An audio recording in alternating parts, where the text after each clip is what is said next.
Hi வணக்கம் to all my subscriber. இன்றைக்கி பார்க்க போகிற வீடியோ என்னன்னு பார்த்தீங்கன்னா, ஒரே ஒரு லிங்க் மட்டும் இருந்தால் போதும். உங்களோட யூடியூப்லேயும் சரி, உங்களோட வாட்ஸ்அப்லேயும் சரி, ஒரு புதுசாக ஒரு ட்ரிக் வந்து நம்மளால் வந்து பண்ணி பார்க்க முடியும். ஸோ இந்த வீடியோவை ஸ்கிப் பண்ணாமல் கடைசி வரைக்கும் பாருங்கள். நம்ம சேனலை சப்ஸ்கிரைப் பண்ணிக்கோங்க. So let's go to the video.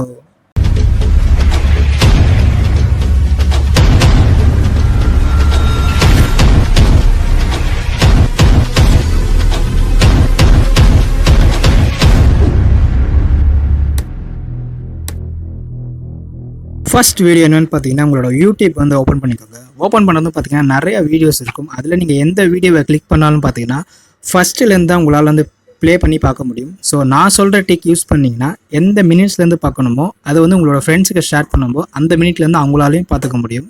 So அதுக்கு முன்னாடி இந்த வீடியோட லென்த் வந்து நீங்கள் வந்து பார்த்து வச்சுக்கோங்க. ஸோ கீழே பார்த்தீங்கன்னா ஷேர் இருக்கும். அந்த ஷேரை கிளிக் பண்ணிவிட்டு லிங்கை காப்பி மட்டும் பண்ணுங்கள். டைரெக்டாக வந்து சென்ட் பண்ணிடாதீங்க. ஸோ காப்பி பண்ணதுக்கப்புறம் பார்த்தீங்கன்னா உங்களோட வாட்ஸ்அப் வந்துக்கோங்க. வாட்ஸ்அப் வந்ததும் பார்த்தீங்கன்னா நீங்கள் யாருக்கு மெசேஜ் சென்ட் பண்ணணுமோ அதை பேஸ்ட் பண்ணுங்கள். பேஸ்ட் பண்ணதும் பார்த்தீங்கன்னா பக்கத்தில் கொஸ்டின் மார்க் ஈக்குவல் டு டீன்னு போட்டுட்டு எந்த செகண்ட்லேருந்து பார்க்குறோமோ அந்த செகண்ட் வந்து கொடுத்துக்கோங்க. கொடுத்துட்டு சென்ட் பட்டன் கிளிக் பண்ணிங்கன்னா அது யூஆர்எல் ஜென்ரேட் ஆகிடும். டேரெக்டாக கிளிக் பண்ணிங்கன்னா எந்த இடத்துலேருந்து பார்க்கணுமோ அந்த இடத்துல வந்து அந்த வீடியோ வந்து ப்ளே பண்ணி பார்க்கலாம். ஸோ அது எப்படின்னு பார்த்தீங்கன்னா ஹவர்ஸ்னால் ஹச் போட்டுக்கோங்க, மினிட்ஸ்னால் எம் போடுங்க, செகண்ட்ஸ்னால் எஸ் போட்டுக்கோங்க. ட்ரை பண்ணி பாருங்கள். செகண்ட் வீடியோ என்னென்னு பார்த்தீங்கன்னா ப்ராட்காஸ்ட் லிஸ்ட். வாட்ஸ்அப்பில் மேலே பார்த்தீங்கன்னா 3 டாட் இருக்கும். அதை கிளிக் பண்ணிங்கன்னா நியூ ப்ராட்காஸ்ட்னு காட்டும். அதை கிளிக் பண்ணிக்கோங்க. கிளிக் பண்ணதும் பார்த்தீங்கன்னா எப்படி நார்மலாக ஒரு குரூப் க்ரியேட் பண்ணுவோமோ அந்த மாதிரி உங்களோட கான்டாக்டில் இருக்க எல்லாத்தையும் பார்த்தீங்கன்னா இதுலேருந்து நீங்கள் ஆட் பண்ணிக்கோங்க.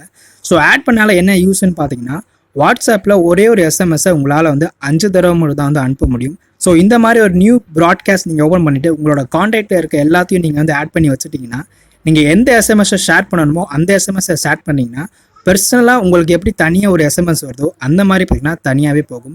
நம்ம சேனலுக்காண்டி நான் வந்து புதுசாக ஒரு ப்ராட்காஸ்ட் ஓப்பன் பண்ணியிருக்கோம். நான் ஒரு லிங்க் ஷேர் பண்ணினா அது எல்லார் கான்டாக்டுக்கும் ஷேர் ஆயிரும். Third video secret WhatsApp SMS. உங்களுக்கு க்ரோம் ஓப்பன் பண்ணிட்டு இதோட வெப்சைட் வந்து நோட் பண்ணிக்கோங்க. நோட் பண்ணிட்டு நீங்கள் வந்து உள்ளே வந்ததும் பார்த்தீங்கன்னா கீழே பார்த்தீங்கன்னா கிரியேட் நோட்டுன்னு இருக்கும். ஸோ அது கீழே பார்த்தீங்கன்னா ஷோ ஆப்ஷன் இருக்கும். அது வந்து கிளிக் பண்ணிக்கோங்க. நோட் இட் செல்ஃப் ரீடின்னு இருக்கும். அது என்னென்னு பார்த்தீங்கன்னா இந்த எஸ்எம்எஸ்ஸை சென்ட் பண்ணுறப்ப எத்தனை ஹவருக்கு அப்புறம் டெலிட் பண்ணணுமோ அந்த மாதிரி செட்டிங்ஸ் வந்து கொடுத்துருக்காங்க. நம்ம வந்து டெலிட் பண்ணிக்கலாம். ஸோ அதே மாதிரி கீழே பார்த்தீங்கன்னா மேனுவல் பாஸ்வேர்ட் இருக்கும். நீங்கள் வந்து ஒவ்வொரு எஸ்எம்எஸ்க்கும் பார்த்தீங்கன்னா பாஸ்வேர்ட் செட் பண்ணணும். ஒரு பாஸ்வேர்ட் செட் பண்ணணும், அப்புறம் அது கன்ஃபார்ம் பாஸ்வேர்டுக்கும் செட் பண்ணணும். செட் பண்ணதுக்கப்புறம் பார்த்தீங்கன்னா மேலே வந்து நியூ நோட்டுன்னு இருக்கும். அந்த நோட்டில் நீங்கள் என்ன மெசேஜ் வந்து உங்கள் ஃப்ரெண்டுக்கு வந்து சீக்ரெட்டாக எஸ்எம்எஸ் மூலியம் அனுப்பணும்னு நினைக்கிறீங்களோ அந்த எஸ்எம்எஸ்ஸை இங்கே வந்து நீங்கள் டைப் பண்ணிக்கோங்க.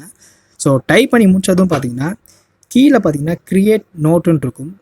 ஸோ அது வந்து கிளிக் பண்ணிக்கோங்க. கிளிக் பண்ணதும் பார்த்தீங்கன்னா ஒரு க்ரியேட் நோட்டு கிளிக் பண்ணது பார்த்தீங்கன்னா ஒரு லிங்க் வந்து உங்களுக்கு கிடைக்கும். ஸோ அந்த லிங்க்கை நீங்கள் லாங் ப்ரெஸ் பண்ணி காப்பி லிங்க் டெக்ஸ்ட் வந்து கிளிக் பண்ணிக்கோங்க. கிளிக் பண்ணதும் பார்த்தீங்கன்னா உங்களோட வாட்ஸ்அப் வந்து போய்க்கோங்க. யாருக்கு நீங்கள் வந்து சீக்ரெட்டாக எஸ்எம்எஸ் பண்ணணுமோ அவங்களுக்கு வந்து நீங்கள் இதை பேஸ்ட் பண்ணி ஷேர் பண்ணிடுங்க.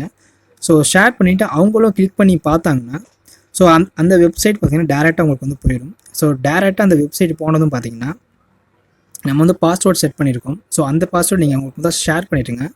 ஷேர் பண்ணிட்டு எஸ் ஷோ மீ அட் நோட்டுன்னு அப்படின்னு காட்டும். ஸோ அவங்க அதை கிளிக் பண்ணுறதும் பார்த்தீங்கன்னா மேனுவல் பாஸ்வேர்டு கேட்கும். நம்ம கரெக்டான பாஸ்வேர்ட் கொடுத்தா மட்டும்தான் பார்த்தீங்கன்னா அந்த நோட்டோட எஸ்எம்எஸ் வந்து நம்மளால் பார்த்துக்க முடியும். ஸோ கொடுத்து ப்ரொசீட் கொடுத்தீங்கன்னா அந்த எஸ்எம்எஸ் பார்த்துடலாம். நீங்கள் எஸ்எம்எஸ்ஸை பார்த்ததும் பார்த்தீங்கன்னா டெலிட் பண்ணிடலாம். ஸோ அது டெலிட் ஆயிடும். இந்த மாதிரி சீக்ரெட் எஸ்எம்எஸ் வந்து உங்கள் ஃப்ரெண்டுக்கு நீங்கள் வந்து ஷேர் பண்ணிவிட்டு நீங்கள் சீக்ரெட்டாக பேசணும்னு நினச்சிங்கன்னா இந்த மாதிரி ஒரு வெப்சைட் இருக்குது. ஸோ அதை யூஸ் பண்ணியும் பாருங்கள். ஃபோர்த் வீடியோ என்னென்னு பார்த்தீங்கன்னா யூடியூப் வீடியோஸ் குவாலிட்டி. நார்மலாக யூடியூப்பில் பார்த்தீங்கன்னா இப்போ வந்து குவாலிட்டி பிக்சர் வந்து கொஞ்சம் வந்து கம்மி பண்ணியிருக்காங்க. ஸோ இந்த குவாலிட்டி விட இன்னும் கொஞ்சம் பெட்டர் குவாலிட்டி வேணும்னு நினச்சிங்கன்னா இந்த ட்ரிக் வந்து யூஸ் பண்ணிக்கோங்க. ஸோ அதுக்கு முன்னாடி பார்த்தீங்கன்னா நீங்கள் எந்த வீடியோ பார்க்கணுமோ அந்த வீடியோட காப்பி லிங்க் வந்து எடுத்துக்கோங்க. கூகுள் க்ரோம் போய்க்கோங்க. கூகுள் க்ரோமில் மட்டும்தான் நான் சொல்கிற ட்ரிக் வந்து யூஸ் பண்ணிக்க முடியும். ஸோ மேலே வந்து அந்த லிங்க்கை நீங்கள் காப்பி பண்ணதும் பார்த்தீங்கன்னா எந்த வீடியோன்னு சொல்லிட்டு உங்களோட கூகுள் க்ரோமில் வந்து பார்த்துக்க முடியும். ஸோ மேலே டாப்பில் ஒரு ஆரோ மார்க் இருக்கும். அதை கிளிக் பண்ணிங்கன்னா டெஸ்க்டாப் சைடுன்னு இருக்கும். அதை வந்து செலக்ட் பண்ணிக்கோங்க. செலக்ட் பண்ணதும் பார்த்தீங்கன்னா நம்ம எப்படி லேப்டாப்பில் வந்து யூடியூப் பார்ப்போமோ அந்த மாதிரி ஒரு செட்டிங்ஸ் வந்து சேஞ்ச் ஆயிடும். ஸோ சேஞ்ச் ஆனதும் கொஞ்சம் வந்து ஜூம் பண்ணிக்கோங்க. ஜூம் பண்ணி பார்த்தீங்கன்னா செட்டிங்ஸ் இருக்கும். அந்த செட்டிங்ஸை கிளிக் பண்ணிங்கன்னா குவாலிட்டி இருக்கும். அந்த குவாலிட்டியை கிளிக் பண்ணிங்கன்னா கொஞ்சம் 720 வரைக்கும் பார்த்தீங்கன்னா குவாலிட்டி சைஸ் இருக்கும். இந்த வீடியோ பார்த்தீங்கன்னா இப்போ லேட்டஸ்ட்டாக அப்லோட் பண்ணனால குவாலிட்டி சைஸ் வந்து இவ்வளோ இருக்குது. நீங்கள் கொஞ்சம் முன்னாடி போட்ட வீடியோஸ்லாம் பார்த்தீங்கன்னா இந்த மாதிரி ட்ரிக் யூஸ் பண்ணி பார்த்தீங்கன்னா நல்ல குவாலிட்டியில் 4K ரெசல்யூஷன் வரைக்கும் பார்த்தீங்கன்னா வீடியோஸ் வந்து வருது கூகுள் க்ரோமில். ஸோ இந்த ட்ரிக்ஸ் பார்த்தீங்கன்னா இந்த மாதிரி நீங்கள் சூஸ் பண்ணி நல்ல ஒரு குவாலிட்டி வீடியோவை டவுன்லோட் பண்ணிக்கோங்க. லாஸ்ட் வீடியோ என்னன்னு பார்த்தீங்கன்னா பின் சேட். வாட்ஸ்அப்பில் பார்த்தீங்கன்னா நிறைய எஸ்எம்எஸ், நிறைய குரூப் சேட் வந்து வந்துக்கிட்டே இருக்கும். உங்களோட பர்சனல் நீங்கள் சேட் பண்ணுறவங்களுக்கு வந்து டக்குனு வந்து உங்களால் வந்து எடுத்துக்க முடியாது. ஸோ அப்படி தேடி எடுக்கிறது பதிலாக பார்த்தீங்கன்னா இந்த பின் சேட் வந்து யூஸ் பண்ணிக்கலாம். ஸோ நீங்கள் யாருக்கு வந்து மெசேஜ் பண்ணணும் அவங்க லாங் ப்ரெஸ் பண்ணி வச்சிங்கன்னா மேலே பார்த்தீங்கன்னா ஒரு பின் சிம்பிள் காட்டும். அந்த பின் சிம்பிள் நீங்கள் கிளிக் பண்ணிட்டீங்கன்னா உங்களுக்கு வந்து அது வந்து டைரெக்டாக பின் ஆயிடும். ஸோ அது எப்படி தெரிஞ்சுக்கணும்னு பார்த்தீங்கன்னா அந்த கான்டாக்ட்டுக்கு பக்கத்தில் பார்த்தீங்கன்னா ஒரு சின்ன சிம்பிள் ரவுண்ட் ஐக்கான் இருக்கும். ஸோ இந்த மாதிரி பின் பண்ணி வச்சுக்கிட்டிங்கன்னா ஈஸியாக உங்களால் எஸ்எம்எஸும் பண்ணிக்கலாம். இந்த ட்ரிக்ஸில் உங்களுக்கு பிடிச்சிருந்தா கண்டிப்பாக இந்த வீடியோவை லைக் பண்ணுங்கள், ஒரு சின்ன கமெண்ட் பண்ணுங்கள், உங்கள் ஃப்ரெண்ட்ஸ்க்கு இருக்கும் ஷேர் பண்ணுங்கள், நம்ம சேனலை சப்ஸ்கிரைப் பண்ணிக்கோங்க, பக்கத்தில் இருக்க பெல் ஐக்கான் சேர்த்து கிளிக் பண்ணிக்கோங்க. So until then, bye from Master Pro Tamil.